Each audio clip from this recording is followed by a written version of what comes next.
السلام علیکم ورحمۃ اللہ۔ ان الحمد للہ نحمده ونستعینه ونستغفره ونعوذ باللہ من شرور انفسنا ومن سیئات اعمالنا من يهده الله فلا مضل له ومن يضلل فلا هادي له واشهد ان لا اله الا الله واشهد ان محمدا عبده ورسوله رب اشرح لي صدري ويسر لي امری واحلل عقدۃ من لسانی یفقہوا قولی رب زدنی علما رب زدنی علما رب زدنی علما آمین یا رب العالمین۔ ہر قسم کی تعریف اور شکر اللہ رب العزت کے لیے لائق اور زیبا ہے، جو ساری کائنات کا ایک و تنہا خالق، مالک، مربی اور منتظم ہے۔ درود و سلام ہو انبیاء اکرام پر، خصوصاً نبی مکرم رحمت للعالمین امام الانبیاء محمد الرسول اللہ صلی اللہ علیہ وسلم پر اور آپ کے اصحاب پر۔ معزز سامعین، آج انشاءاللہ سورہ حج کی آیت نمبر 63 سے کلاس رہے گی۔ اللہ رب العزت سے دعا ہے کہ اللہ رب العزت ہمیں صحیح معنوں میں قرآن مقدس کو سمجھنے، اس پہ غور فکر کرنے، اس پر ایمان لانے اور عمل کے ساتھ لوگوں تک پہنچانے کی توفیق عطا فرمائے، آمین۔ سورہ حج آیت نمبر 63 کا لفظی ترجمہ: علم کیا نہیں، ترا آپ نے دیکھا، ان اللہ بے شک اللہ نے، انزلنا اتارا، نازل کیا، من السماء آسمان سے، ماء پانی، فتصبح تو ہو جاتی ہے، ارض زمین، مخضرت سرسبز، ان اللہ بے شک اللہ، لطیف بہت باریک بین ہے، خبیر خوب خبر رکھنے والا ہے، لہو اسی کے لیے ہے، ما جو کچھ، فی السماواتی آسمان میں ہے، وما اور جو کچھ، فی الارض زمین میں ہے، وَإِنَّ اللَّهَ اور بے شک اللہ، لہوا البتہ وہ، غنی حمید بہت بے نیاز ہے، حمید بہت تعریف والا ہے۔ علم کیا نہیں، ترا آپ نے دیکھا، ان اللہ بے شک اللہ نے، سخرا مسخر کیا، لکم تمہارے لیے، ما جو کچھ، فی الارض زمین میں ہے، والفلق اور کشتیوں کو، تجری جو چلتی ہے، فی البحر سمندر میں، بے امری اس کے حکم سے، یعنی اللہ کے حکم سے، وَيُمْسِكُ اور وہ تھامے رکھتا ہے، سماء آسمان کو، ان اس سے کہ، تقاء وہ گر پڑے، علی الارض زمین پر، الا مگر، بِإِذْنِهِ اس کے اذن سے، ان اللہ بے شک اللہ، بالناس ساتھ لوگوں کے، لرعوف البتہ بہت شفقت کرنے والا ہے، رحیم نہایت رحم کرنے والا ہے۔ وَهُوَ الَّذِي اور وہی ہے جس نے، احیاکم زندہ کیا تمہیں، ثم پھر، یمیتکم وہ موت دے گا تمہیں، ثم پھر، یحییکم وہ زندہ کرے گا تمہیں، انا یقیناً، انسان، لکفور البتہ وہ ناشکرا ہے، لکفور البتہ وہ ناشکرا ہے۔ تفسیر ابن کثیر جلد نمبر 4 صفحہ نمبر 220۔ علم ترا ان اللہ انزل من السماء ماء، کیا آپ نے نہیں دیکھا کہ اللہ نے آسمان سے پانی نازل کیا، پھر اس سے زمین سرسبز ہو جاتی ہے، یعنی اس سے زمین جی اٹھتی ہے، جیسے سورہ ہجر آیت نمبر 5 کے اندر اللہ فرماتا ہے، پس جب ہم نے اس پر پانی نازل کیا، یعنی زمین پر جب پانی نازل کیا تو وہ شاداب ہو جاتی ہے اور ابھرنے لگتی ہے۔ سورہ انعام آیت نمبر 99 میں بھی اسی طرح کا مضمون ہے، یعنی اللہ کی عظیم قدرت، وہ اپنے بندوں پر رحمت کی نشانی ہے، اللہ کی یہ عظیم قدرت ہے اور اللہ کے بندوں پر یہ نشانی ہے، عظیم رحمت کی نشانی ہے کہ اللہ ہواؤں کو حکم دیتا ہے کہ وہ بادلوں کو لے کر خشک یعنی سوکھی زمین کی طرف برستی ہے، یعنی مردہ دانے زمین سے نکل پڑتے ہیں، جو رزق ہوتے ہیں، یعنی مخلوق کے لیے، ساری مخلوق کے لیے اللہ کی عظیم قدرت کی یہ نشانی ہے اپنے بندوں پر۔ اس آیت مبارکہ سے کئی باتیں کا ہمیں علم ہوتا ہے، جیسے نمبر 1 یہ کہ اللہ کی عظیم قدرت کا پتہ چلتا ہے کہ ہوا کو کس تیزی کے ساتھ، کس بادل کو لے کر کے، کس جگہ لے کر کے جانا ہے اور اس کو کس اندازے سے کس زمین کے اوپر گرانا ہے، اور اس زمین کے اندر کہاں پر کون سے دانے ہیں، اور ان دانوں کو اپنی قدرت سے اللہ رب العزت باہر نکالتا ہے، جیسے صفحہ نمبر 222 میں فرمایا، زمین کے تہ میں چھپے ہوئے دانوں کو خواہ وہ کتنے ہی چھوٹا سا دانہ کیوں نہ ہو، وہ اسے خبر رکھتا ہے اور اسے وہاں سے نکالتا ہے۔ دوسرا، اس کی رحمت کا جو اس کی مخلوق پر ہے کہ کس علاقے میں کتنی مخلوق ہے، کہ وہاں کتنا پانی لگے گا اور کتنا سبزہ اگانا ہے، کتنے کھانے کے لیے جانور اور انسان ہیں۔ اور تیسری بات پتہ چلتی ہے کہ جس طرح اس نے مردے دانے کو زندہ کیا، ہمیں بھی اسی طریقے سے وہ زندہ کرے گا۔ تو اللہ فرماتا ہے کیا آپ نے نہیں دیکھا کہ اللہ نے آسمان سے مردہ زمین پر پانی نازل کیا، پھر اس پانی نے زمین کو سرسبز کر دیا۔ بے شک اللہ نہایت باریک بین اور بہت باخبر ہے۔ یہاں اللہ سبحانہ تعالیٰ کی دو صفت کا ذکر ہوا، ان اللہ لطیف خبیر۔ واقعی یہ عمل وہی ذات کر سکتی ہے جو لطیف اور خبیر ہو۔ یہاں اس صفت کا ذکر لطیف قرآن کے اندر 7 مقام پر اللہ رب العزت نے اس صفت کا ذکر فرمایا ہے۔ لطیف کے معنی ہوتے ہیں نرمی کرنے والا اور باریک بین۔ سورہ ملک میں بھی اللہ سبحانہ تعالیٰ نے اس مقام پہ فرمایا کہ اللہ تمہارے سینے کی چھپی ہوئی باتوں کو بھی جانتا ہے۔ کیسے جان لیتا ہے؟ کروڑوں اربوں انسان ہیں، کروڑوں اربوں مخلوق ہے، اور ہر کسی کے دل کی بات جان لیتا ہے۔ جواب دیتا اللہ، الا یعلم من خلق وهو اللطیف الخبیر۔ کیا اسے علم نہیں ہوگا جس نے سب کچھ پیدا کیا؟ کیا اسے نہیں پتا ہوگا؟ کیا اسے علم نہیں ہوگا جس نے سب کچھ پیدا کیا؟ اور وہ ذات کیسی ہے؟ وهو اللطیف الخبیر، وہ بہت نہایت اور باریک بین ہے اور بڑا باخبر ہے۔ لطیف ہے کہ وہ اپنے لطف و کرم سے مومن و کافر اور نیک و بد سب کو روزی دیتا ہے۔ کافر کفر کا ارتکاب کرتا ہے اور فاجر فسق و فجور سے دنیا کو بھر دیتا ہے، یعنی اپنے گناہوں سے وہ دنیا کو بھر دیتا ہے، پھر بھی انہیں ہلاک نہیں کرتا، کسی مخلوق کو ہلاک نہیں کرتا، بلکہ زندگی کی آخری سانس تک کھلاتا اور پلاتا رہتا ہے، زندگی کی آخری سانس تک۔ سورہ شعراء میں اللہ فرماتا ہے آیت نمبر 19، اللہ لطیف بعبادہ یرزق من یشاء۔ اللہ اپنے بندوں پر بڑا مہربان ہے، وہ جسے چاہتا ہے رزق دیتا ہے، اور وہ قوت والا اور زبردست ہے۔ اللہ لطیف ہے کہ روز قیامت ہر عمل خیر و شر کو ظاہر کر دے گا، جبکہ اللہ لطیف ہے کہ وہ روز قیامت ہر عمل خیر و شر کو ظاہر کر دے گا، حساب لے گا اور اس کے مطابق جزا یا سزا دے گا، یعنی انعام دے گا یا سزا دے گا۔ اس لیے کہ اللہ تعالیٰ کے سوا کوئی چیز بھی مخفی نہیں، باریک سے باریک دانہ بھی زمین سے نکال دیتا ہے، ایسے ہی چھوٹی سے چھوٹی اور بڑی سے بڑی نیکی بھی اللہ رب العزت ہمارے سامنے حاضر فرما دے گا۔ سورہ لقمان آیت نمبر 16 میں اللہ فرماتا ہے، حضرت لقمان اپنے بچوں کو نصیحت کرتے ہوئے کہتے ہیں، اے میرے بیٹے، اگر ایک رائی کے دانے کے برابر کوئی چیز کسی چٹان کے اندھیرے میں یا آسمان میں ہے یا زمین میں ہے تو اللہ اسے سامنے لے آئے گا۔ اے میرے بیٹے، اگر ایک رائی کے دانے کے برابر کوئی چیز کسی چٹان کے اندر ہے یا آسمانوں میں ہے یا زمین میں ہے تو اللہ اسے سامنے لے آئے گا۔ بے شک اللہ بڑا باریک بین، بڑا باخبر ہے۔ ان اللہ لطیف خبیر، بہت باریک بین اور بہت خبر رکھنے والا ہے۔ تو یہ عمل کہ آسمان سے بارش برسے، کہاں پر کتنی برسانا ہے اور کہاں کون سے دانے ہیں اور کہاں کون سی مخلوق ہے، کہ کس کے لیے کس چیز کی ضرورت ہے، یہ وہی ذات کر سکتی ہے جو لطیف اور خبیر ہو۔ یہ ساری نعمتیں کا مالک جو زمین و آسمان کے اندر نظر آ رہی ہے، اس کا مالک کون ہے؟ اللہ سبحانہ تعالیٰ آیت نمبر 64 میں فرماتا ہے، لہو ما فی السماوات و ما فی الارض، اسی کے لیے ہے جو کچھ آسمانوں اور زمین میں ہے۔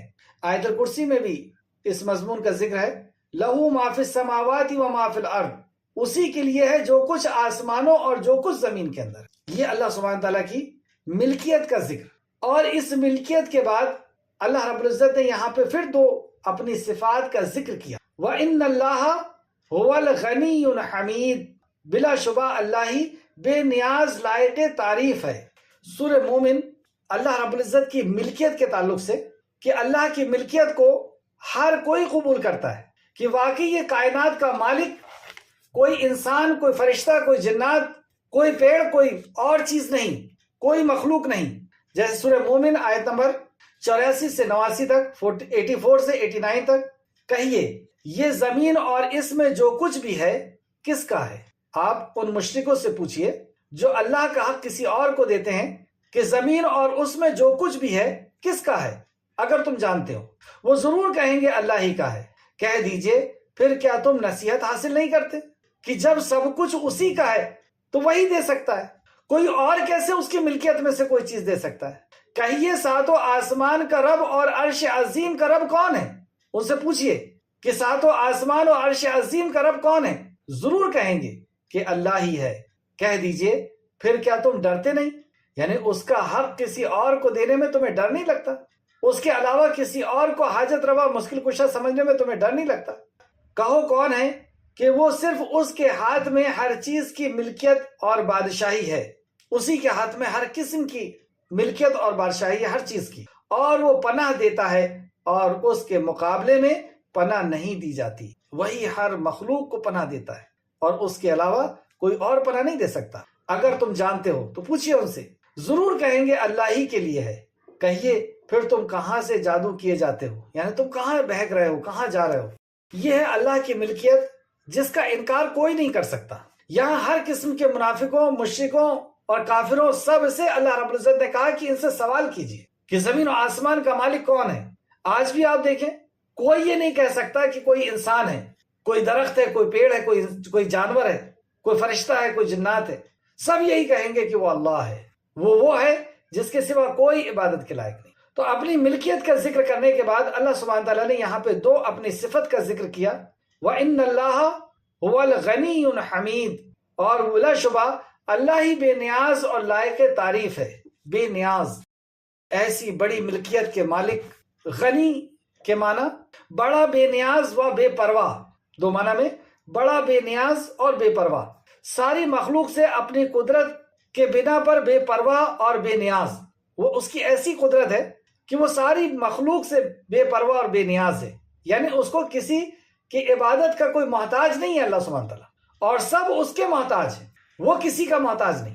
قرآن کریم میں رب تعالیٰ کا یہ نام 18 مقامات پر بیان کیا گیا ہے۔ ایک مقام پہ اللہ فرماتا ہے سورہ نساء آیت نمبر 131، وَكَانَ اللَّهُ غَنِيٌّ حَمِيدٌ، اور اللہ بے نیاز اور ساری تعریف کا مستحق ہے۔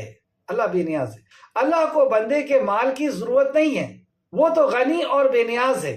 آسمانوں اور زمین کے خزانوں کا وہی مالک ہے، محتاج تو بندے ہیں کہ کوئی چیز ان کے اختیار میں نہیں، محتاج تو بندے ہیں کہ کوئی چیز ان کے اختیار میں نہیں۔ اللہ اکبر، ان کی زندگی کا ایک ایک لمحہ محتاجیوں سے گھرا ہوا ہے، ایک ایک لمحہ، سانس کے لیے ہوا کا محتاج، دل کو دھڑکنے کے لیے وہ محتاج، نیند کے لیے اور نیند سے جاگ جانے کے لیے، کھانے پینے ہر چیز کے لیے وہ محتاج۔ سورہ محمد آیت نمبر 38 میں اللہ فرماتا ہے واللہ الغنی وانتم الفقراء، اور اللہ ہی غنی ہے اور تم تو فقراء ہو، تم تو فقیر ہو، تم تو محتاج ہو۔ سورہ فاطر آیت نمبر 15 سے 17 میں اللہ فرماتا ہے اے لوگو تم سب اللہ کے محتاج ہو، اور اللہ تو بڑا بے نیاز اور تمام تعریفوں کا مستحق ہے۔ وہ اگر چاہے تو تمہیں ختم کر دے اور ایک نئی مخلوق کو لے آئے، یہ کام اللہ کے لیے مشکل نہیں ہے۔ تو ساری کی ساری مخلوق اللہ سبحانہ تعالیٰ کی محتاج ہے، اور وہ یہ ساری نعمتیں دے کر کے وہ ہم سے عبادت سے اس کی کوئی شان بڑھنے والی نہیں ہے، اس کی عبادت کر کے ہمیں ہی فائدہ ہونا ہے۔ اور اس کی عبادت کیا ہے؟ اس کے حکموں کا پورا کرنا۔ اور اس کا حکم کیا ہے؟ اس کا ہر حکم ہمارے فائدے کے لیے، اور وہ ہم سے ایسی محبت کرتا ہے کہ جب ہم اپنا نقصان کرتے ہیں تو وہ ناراض ہوتا ہے، یعنی جب ہم اس کے حکم کے خلاف کام کرتے ہیں تو وہ ہمارے لیے نقصان والا کام ہوتا ہے، کیونکہ اس نے جو شریعت بنائی ہے وہ ہمارے لیے فائدے کے لیے بنائی ہے۔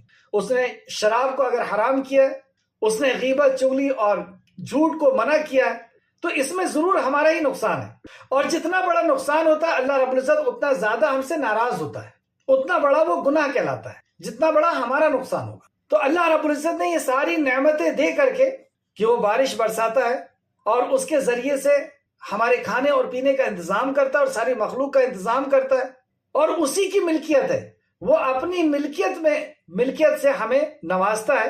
تو اس سے اللہ رب العزت، اور اللہ رب العزت غنی ہے، یعنی ہماری اس سے کوئی پرواہ نہیں اگر ہم اس کی عبادت نہ کریں تو۔ نبی مکرم صلی اللہ علیہ وسلم نے فرمایا کہ پہلے انسان سے آخری انسان تک اور پہلے جنات سے آخری جنات تک سب ایک میدان میں کھڑے ہو جائیں اور سب کا دل بہترین ہو جائے، سب سے اچھے کے دل کی طرح ہو جائے اور سب اللہ رب العزت کی عبادت کرے۔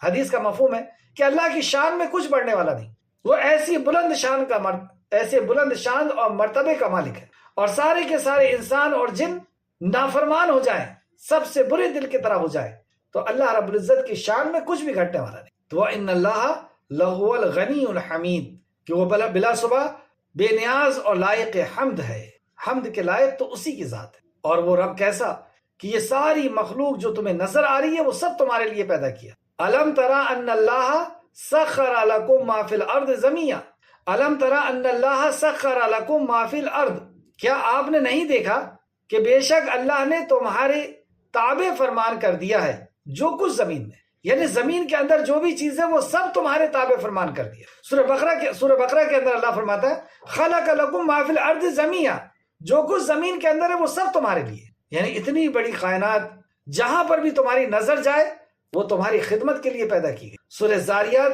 آیت نمبر 13 کے اندر اللہ سبحانہ تعالیٰ فرماتا ہے وَسَخَّرَ لَكُم مَّا فِي السَّمَاوَاتِ وَمَا فِي الْأَرْضِ جَمِيعًا مِّنْهُ، اور جو کچھ آسمانوں میں ہے اور جو کچھ زمین میں ہے سب کو اپنے حکم سے تمہارے تابع کر دیا۔ اللہ نے اپنے حکم سے تمہارے تابع کر دیا۔ تو دنیا کے اندر جہاں پر بھی ہماری نظر جائے وہ ساری کی ساری چیزیں اللہ رب العزت نے ہمارے تابع کر دیا۔ اور اس پہ اگر ہم غور کریں ہر مخلوق کے اوپر تو وہ کہیں نہ کہیں سے انسان کے فائدے کے لیے بنائی ہوئی نظر آتی ہے۔ یعنی ایک گھاس کے تنکے سے لے کر کے بلند آسمان تک، ایک چیونٹی سے لے کر کے ہاتھی تک، اللہ نے کسی کو بھی بے مقصد پیدا نہیں کیا، سب با مقصد پیدا کیے گئے۔ وداؤٹ ریزن نہیں پیدا کیا، اللہ نے ہر کسی کو کسی نہ کسی وجہ سے پیدا کیا، اور وہ وجہ کیا ہے؟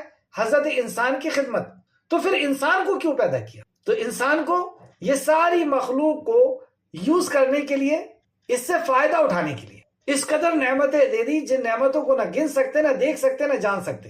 لیکن ان سے فائدہ کیسے اٹھائیں گے ہم؟ ان مخلوق سے ہم کیسے فائدہ اٹھائیں؟ یہ بات بھی ہمارا خالق ہی ہمیں بتا سکتا ہے کہ رات کا استعمال کیسے ہوگا، دن کا کیسے ہوگا، اس پیٹ کا استعمال کیسے ہوگا۔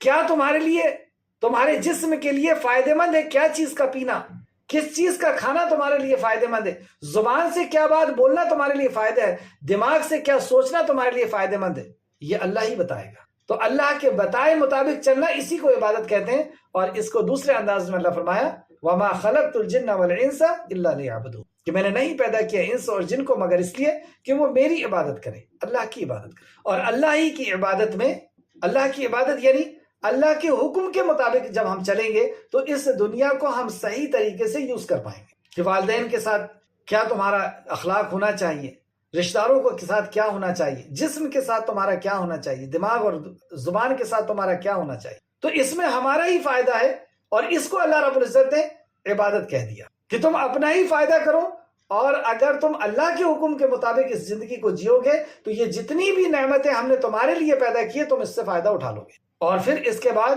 اس کا اللہ رب العزت نے اور انعام بھی دے دی۔ یہ ہے وہ رحمان اور رحیم رب۔ یہ جو نعمتیں اللہ رب العزت نے نظر آ رہی ہے سب ہمارے لیے بنائی ہے۔ ان نعمتوں میں سے کچھ نعمتوں کا یہاں پہ اللہ نے ذکر کیا، اور کشتیاں جو اس کے حکم سے سمندر میں چلتی ہے۔ اب یہ کشتی کا سمندر کے اوپر چلنا اللہ رب العزت کے حکم سے، یہ بہت بڑی قدرت اور بہت بڑا انعام ہے اللہ رب العزت کا انسانوں کے اوپر، کہ وہ ایک مقام سے دوسرے مقام پر اپنے سامان کو لے کے اور تجارتی سامان کو لے کر کے جاتے ہیں، اور سمندر سے اپنے لیے رزق نکالتے ہیں، اور وہ آسمان کو تھامے ہوئے ہے کہ اس کے اذن کے بغیر وہ زمین پر نہ گرے۔ آسمان کو اس نے تھامے ہوئے کہ اللہ رب العزت کے حکم کے بغیر وہ زمین پہ نہ گرے، اس کے اذن کے بغیر وہ زمین پہ نہ گرے۔ آپ دیکھیں کتنا بڑا آسمان ہمارے سر کے اوپر ہے، جو بغیر کیل کے اور بغیر بیم اور کالم کے اللہ رب العزت نے اسے ٹانگے رکھا ہے اپنے حکم سے۔ یہ ہے اللہ رب العزت کا حکم۔ اللہ بے شک اللہ لوگوں کے لیے البتہ بہت زیادہ شفقت کرنے والا اور بہت رحم فرمانے والا ہے۔ یہاں پر بھی اللہ رب العزت کی دو صفت کا یہاں ذکر ہوا اللہ کے اسم کے ساتھ۔ ان اللہ انسانی، یہاں سارے انسان کے لیے ذکر ہے، ان اللہ انسانی لرعوف الرحیم، بے شک اللہ لوگوں کے لیے، انسان یعنی بالناسی، بالناسی، ان اللہ بالناسی، ناس کہتے ہیں لوگ، تو اللہ رب العزت لوگوں کے لیے رعوف، بہت زیادہ شفقت کرنے والا ہے۔ واقعی اگر ہم دنیا کو دیکھیں اور اپنے جسم کے اندر جو نعمتیں اللہ رب العزت نے رکھی ہیں، اور پھر ہم اپنے گناہوں کی طرف دیکھیں کہ اتنے گناہ گار ہونے کے باوجود بھی اللہ رب العزت کی رحمت ہمہ وقت ہمارے ساتھ ہے، تو وہ بہت زیادہ شفقت کرنے والا، یہ صفت کا ہمیں پتہ چلے گا کہ واقعی وہ رعوف ہے۔ یہ صفت قرآن میں 10 مقام پر آئی کہ بہت زیادہ شفقت کرنے والا اور بہت رحم فرمانے والا ہے۔ رحیم دونوں مبالغے کے صیغے۔ وَهُوَ الَّذِي أَحْيَاكُمْ، اور وہی ہے جس نے تمہیں زندہ کیا پھر وہ تمہیں مارے گا۔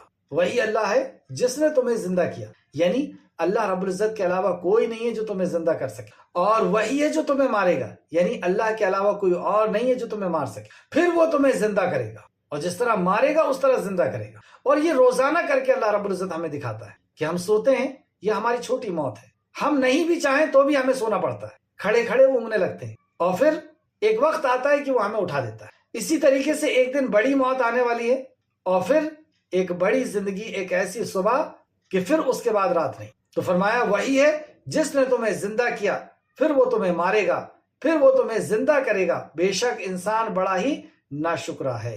سورہ بقرہ آیت نمبر 28 میں اللہ سبحانہ تعالیٰ نے فرمایا، تم اللہ سے کیسے کفر کرتے ہو حالانکہ تم بے جان تھے، اس نے تم کو جان بخشی، پھر وہی تم کو مارے گا، پھر وہی تمہیں زندہ کرے گا، پھر تم اس کے طرف لوٹائے جاؤ گے۔ تم کیسے کفر کر سکتے؟ یعنی مضمون کیا ہے وہ آپ ذہن میں لائیں کہ اللہ رب العزت نے اپنی نعمتیں گنائی، اپنی قدرت کی نشانیاں دکھائی کہ دیکھو یہ اللہ کی قدرت ہے کہ سخت گرمی سے تم پریشان رہتے ہو، پانی کے لیے ترستے رہتے ہو، اور اللہ رب العزت ایک ہوا کو پہنچاتا ہے جو بادلوں کو لیے ہوئے تمہارے طرف آتی ہے، اور وہ بادل اللہ رب العزت کے اذن سے، حکم سے، کہ اس کی بوندیں کسی کو نقصان نہیں پہنچاتی۔ ایسا ہوا کا جال بچتا ہے کہ ایک ایک بوند دھیرے سے کسی مخلوق کے اوپر یا انسان کے اوپر گرتی، اور وہ پانی تمہارے لیے زندگی کا سامان لے کر کے آتا ہے کہ وہ زمین پہ برستا ہے، اور زمین کے اندر باریک سے باریک کوئی دانہ بھی ہے تو اللہ رب العزت کے حکم سے اس کے اندر جان پیدا ہوتی ہے، اور وہ نکلتا ہے اور تمہارے رزق کا سامان بنتا ہے، تمہاری مخلوق کے لیے، دوسری مخلوق کے لیے بھی سامان۔ پھر اللہ فرماتا ہے لہو ما فی السماوات و ما فی الارض، خبردار ہو جاؤ زمین و آسمان کی ساری مخلوق اللہ کی، ساری چیزیں اللہ کی، وہ اس کی ملکیت ہے۔ تو جب اللہ کی ملکیت ہے تو کوئی اور کیسے دے سکتا ہے تمہیں؟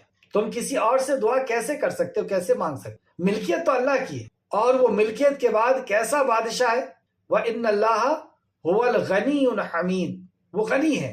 پھر اس کے بعد اللہ فرماتا ہے الم ترى، کیا تم نے نہیں دیکھا، ان اللہ سخر لکم ما فی الارض، کہ جو کچھ زمین میں ہے وہ سب تمہارے لیے، تمہارے تابع فرمان کر دیا اللہ نے۔ تم بڑی بڑی ناؤں کو دیکھو، کشتیوں کو دیکھو، اپنے سر کے اوپر آسمان کو دیکھو، کس نے اس کو تھامے ہوئے، اور وہ اللہ سارے انسانوں کے لیے بہت زیادہ شفقت کرنے والا اور بہت رحم کرنے والا ہے، کہ تم اس کی نافرمانی پہ نافرمانی کر رہے ہو لیکن اس کا رحم اور کرم تمہارے اوپر ہمیشہ بنا ہوا ہے، آخری دن تک تمہیں کھلاتا اور پلاتا رہتا ہے۔ اور وہی تو ہے جس نے تمہیں زندہ کیا، اور وہی تو ہے جو تمہیں موت دیتا ہے، اور پھر وہ تمہیں زندہ کرے گا۔ بے شک انسان بڑا ناشکرا ہے۔ اتنا سب کچھ ہونے کے بعد بھی وہ اللہ رب العزت کی دی ہوئی نعمت کا شکر کسی اور کو ادا کرتا ہے کہ فلاں کی نگاہ کرم ہے، فلاں نے عطا کیا ہے، فلاں کا دیا ہوا ہے، اور وہ نہیں دیکھتا کہ تم اللہ سے کیسے کفر کرتے ہو۔ سورہ بقرہ آیت نمبر 28، اسی آیت کی تفسیر میں تفسیر ابن کثیر نے اس آیت کو لے کر کے آیا، تم اللہ سے کیسے کفر کرتے ہو حالانکہ تم بے جان تھے، اس نے تم کو جان بخشی، پھر وہی تم کو مارے گا، پھر وہی تم کو زندہ کرے گا، پھر تم اس کے طرف لوٹائے جاؤ گے۔ سورہ روم آیت نمبر 40 کے اندر اللہ سبحانہ تعالیٰ فرماتا ہے اللہ وہ ہے جس نے تمہیں پیدا کیا، پھر تمہیں رزق دیا، پھر تمہیں موت دے گا، پھر تمہیں زندہ کرے گا۔ کیا تمہارے شریک ہیں؟ کیا تمہارے شریکوں میں سے کوئی ہے جو ان کاموں میں سے کچھ بھی کر سکے؟ وہ پاک ہے اور بہت بلند ہے اس سے جو تم شرک کرتے ہو۔ یعنی پوری بات کا خلاصہ کلام یہ ہے کہ تم اللہ کا کس طرح شریک کرتے ہو، اللہ کے ساتھ کسی کو کس طرح شریک کرتے ہو، اور اس کے ساتھ غیروں کو کیسے تم پکارتے ہو۔ اللہ وہ ہے جس نے تمہیں پیدا کیا، پھر تمہیں رزق دیا، یہ پوری دنیا تمہاری خدمت میں لگا دیا، پھر تمہیں موت دے گا، اس سے کسی کا انکار نہیں، پھر تمہیں زندہ کرے گا۔ جس نے پہلی بار پیدا کیا ہے وہ پیدا کر کے بھولا نہیں، وہ پھر سے زندہ کرے گا۔ کیا تمہارے شریک میں سے کوئی ہے جو ان کاموں میں سے کچھ کر سکے؟ یہ جو کام ہے ان میں سے کوئی کر سکے، ایسا کوئی ہے؟ وہ پاک ہے اور بہت بلند ہے اس سے جو وہ شریک ٹھہراتے ہیں۔ یہاں پہ اللہ سبحانہ تعالیٰ نے اپنی نعمتیں، اپنی قدرتوں کا ذکر اور اپنے رحم و کرم کا ذکر کر کے انسان کو آخر میں کہا کہ بے شک انسان بڑا ہی ناشکرا ہے۔ اتنی نعمتیں پانے کے باوجود بھی وہ اللہ رب العزت نے جو نعمتیں دی ہے اس نعمت کا کسی اور کو حقدار قرار دیتا ہے کہ میں کما رہا ہوں اس لیے کھا رہا ہوں، یا میری ڈگری کی وجہ سے، میری دکان کی وجہ سے، میرے فلاں بت کی وجہ سے، یا فلاں دھاگے اور فلاں جتنی بھی اللہ کے علاوہ جہاں جہاں سے بھی ہونے کا انہوں نے ذریعہ بنا کر کے رکھے ہیں کہ وہاں سے ہو جاتا ہے حاجت روا، مطلب ضرورت کا پورا کرنے والا، مصیبت کا دور کرنے والا اللہ کے علاوہ جن کو بنا رکھیں۔ اس لیے اللہ سبحانہ تعالیٰ نے فرمایا کہ اکثریت ایسی ہے۔ اللہ رب العزت ہم سب کو صرف اور صرف اللہ رب العزت سے مانگنے والا بنا کر، آمین یا رب العالمین۔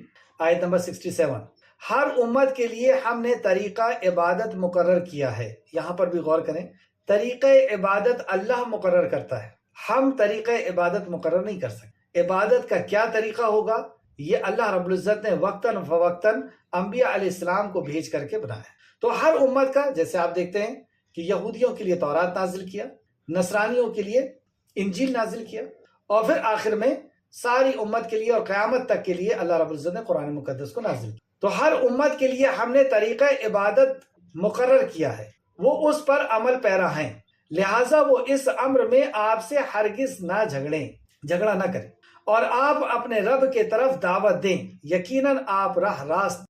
حج کے دوران میں، پہلے کے دور میں یہ تھا کہ حج کے ساتھ عمرہ نہیں ہوتا تھا اور عمرہ کرنا بہت بڑا گناہ سمجھتے ہیں، لیکن نبی مکرم صلی اللہ علیہ وسلم نے اللہ رب العزت کے حکم سے حج کے ساتھ عمرہ کا بھی حکم دیا، تو انہیں یہ چیز بہت عجیب لگی۔ اسی طریقے سے 9 ذی الحجہ کو قریش مزدلفہ میں رہتے تھے اور باقی لوگ عرفات میں رہتے تھے، عرفات میں قیام کرتے تھے، لیکن نبی کریم صلی اللہ علیہ وسلم قریش ہونے کے باوجود بھی مزدلفہ سے عرفات گئے۔ یہ چیز بھی ان کو بہت عجیب لگی۔ تو اللہ رب العزت یہاں فرمائے کہ اللہ رب العزت طے کرتا ہے، یعنی سارے انبیاء کا دین ایک ہی تھا کہ عبادت صرف اور صرف اللہ کی ہوگی، لیکن نیموں کے اندر وقت کے حساب سے تبدیلیاں آئی ہیں۔ جیسے پچھلے انبیاء کے لیے آدم علیہ السلام کو فرشتوں کو سجدہ کرنے کا حکم دیا گیا تھا، یہ سجدہ تعظیمی تھا۔ تو پہلے سجدہ تعظیمی تھا، بعد میں شریعت محمدیہ میں سجدہ تعظیمی بھی حرام کر دیا گیا، اور سجدہ عبادت تو کسی کے لیے جائز ہے ہی نہیں سوائے اللہ سبحانہ تعالیٰ کے۔ پہلے 2 بہن سے نکاح کیا جا سکتا تھا سیدنا ابراہیم علیہ السلام کی شریعت میں، لیکن پھر بعد میں منع کر دیا۔ آدم علیہ السلام کی شریعت میں آپس میں نکاح ہو جاتے تھے بچوں کے، لیکن بعد کی شریعت میں منع کر دیا گیا۔ تو دین ایک ہی راہ ہے، یعنی توحید عقیدہ جو ہے وہ ایک ہی راہ ہے، اور شریعت کے اندر تبدیلیاں ہوئی ہیں۔ تو اسی طریقے سے حج کے اندر جب تبدیلیاں ہوئیں اور بعض انہوں نے اپنے خود ساختہ طور پر رسم بنا لیے تھے، اس رسم کو جب منع کیا گیا اور صحیح دین ان کے سامنے لایا گیا تو انہوں نے اختلاف کیا۔ تو نبی مکرم کو کہا گیا ہر امت کے لیے ہم نے طریقہ عبادت مقرر کیا ہے، یعنی ہم اپنے طریقے سے عبادت، وہ اس پر عمل پیرا ہیں، لہٰذا وہ اس امر میں آپ سے ہرگز جھگڑا نہ کریں، اور آپ اپنے رب کے طرف دعوت دیں، یقیناً آپ راہ راست پر ہیں۔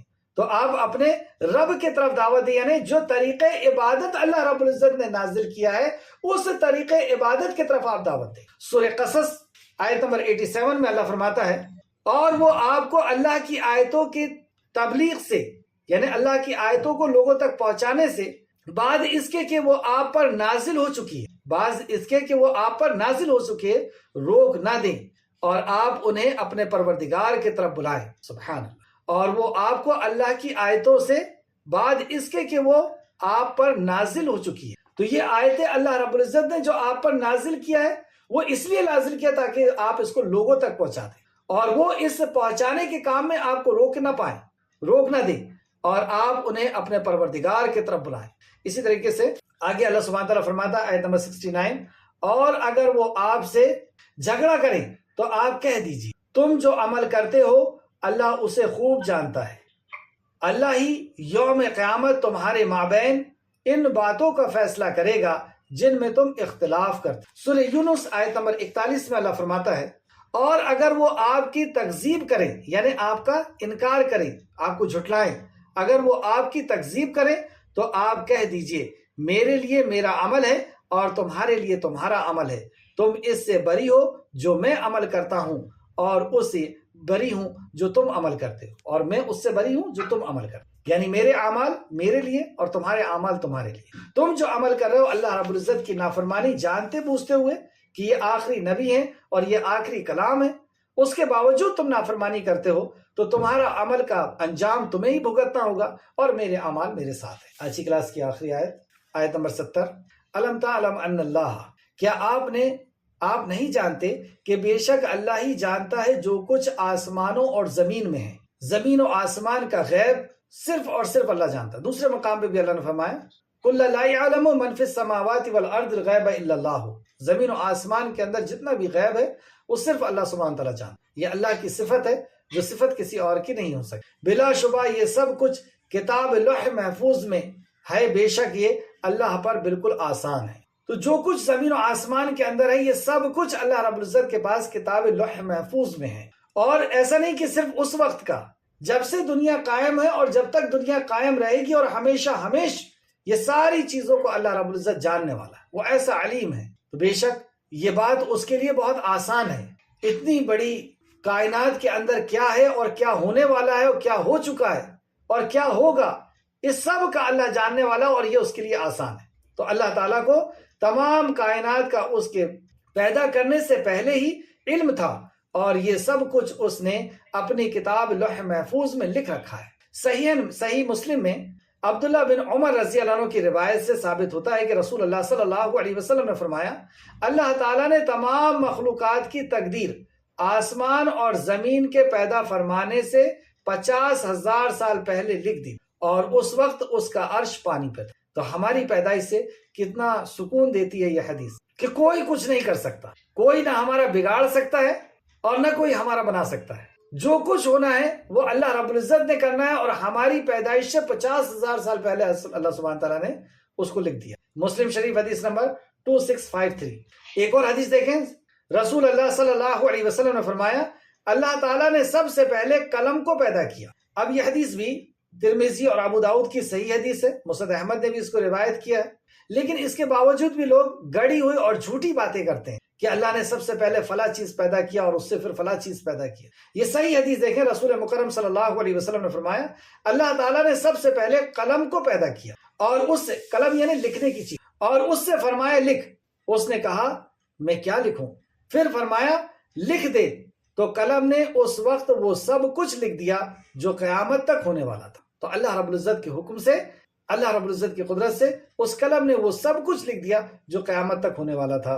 ترمذی شریف حدیث نمبر 2155، اور دوسری حدیث ترمذی کی ہی 3319، ابو داؤد حدیث نمبر 4700، اور مسند احمد جلد نمبر 5 اور حدیث نمبر 22771۔ خلاصہ یہ کہ اللہ رب العزت نے بے شمار نعمتیں انسان کو عطا کیے، اور ان ساری نعمتوں کا مالک اللہ ہے، یعنی ان نعمتوں میں سے اگر کوئی چیز ہمیں چاہیے تو اس کا مالک اللہ ہے، ملکیت اللہ کی ہے، اور اگر ہم اس نعمت کو چاہتے ہیں اپنے لیے تو یہ ہم اللہ ہی سے دعا کر کے مانگ سکتے ہیں، کیونکہ مالک وہ ہے، اور جب مالک وہ ہے تو کوئی اور نہیں دے سکتا، نہ چرا کے دے سکتا، نہ چھڑا کے دے سکتا، نہ زبردستی کر کے دے سکتا۔ ساری مخلوق مل کر کے کوئی چیز، کوئی فائدہ پہنچانا چاہے اور اللہ نہ پہنچانا چاہے تو ساری مخلوق مل کر کے کوئی فائدہ نہیں پہنچا سکتی، اور ساری مخلوق دینا چاہے اور اللہ نہ دینا چاہے تو ساری مخلوق چاہ کر کے بھی نہیں دے سکتی۔ تو آسمان اور زمین کے اندر اور جتنی بھی خزانے ہیں سب اللہ رب العزت کے ہیں، اور ہم کو اللہ نے ضرورت مند پیدا کیا ہے، مالک اللہ ہے، دے اللہ ہی سکتا ہے، اور اللہ رب العزت غنی ہے، اسے تمہاری عبادت کی کوئی پرواہ نہیں ہے۔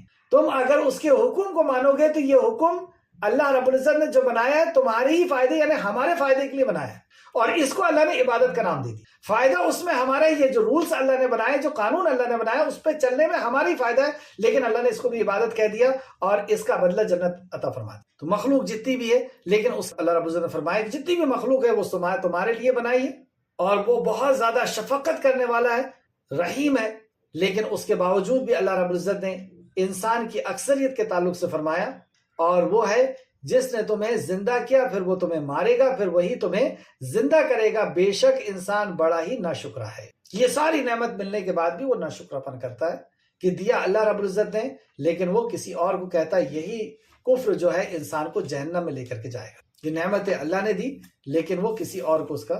پھر اس کے بعد اللہ نے فرمایا ہر امت کے لیے ہم نے طریقہ عبادت مقرر کیا ہے.